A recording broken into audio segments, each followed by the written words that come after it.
Recently, I was enjoying a hot sunny day at Kew Gardens. As we walked onto the Sackler Bridge, my inner physics geek raised his hand. Do you know what this means? I tried to push this chap down, but it was no good. You can see that this bridge has a huge number of what look like metal planks along the edges. I found myself wondering what would happen if I gave one of these a sharp knock. A very pleasing ringing sound went out. What happens if we give this bar a good hit?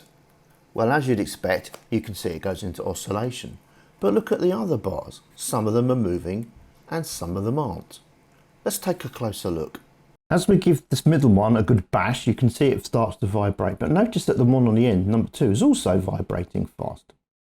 Now start again and watch number 1 closely. You can see it vibrates a lot. Now it's stopping to vibrate. Look, hardly moving at all.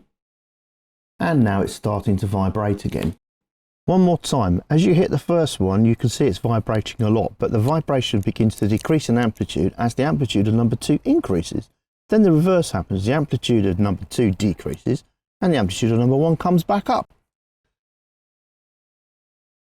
As you might guess, this is a resonance effect. When I hit it, number 1 vibrates at its natural frequency and acts as a driver.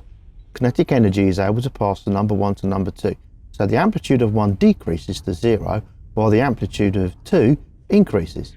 Now number 2 becomes the driver, pushing number 1 into resonance and passing its kinetic energy back to it, where it started.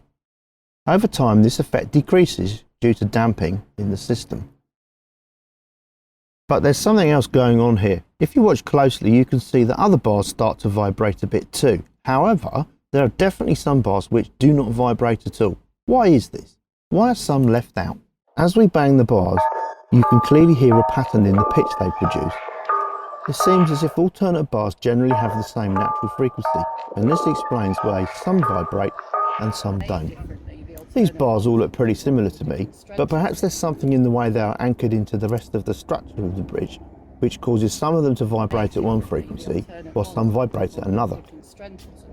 So you can see that simply by taking a look, or should I say a listen, at the way the bars vibrate, we are just beginning to get an idea about how this bridge has been built. Neat. As I often say, isn't physics great?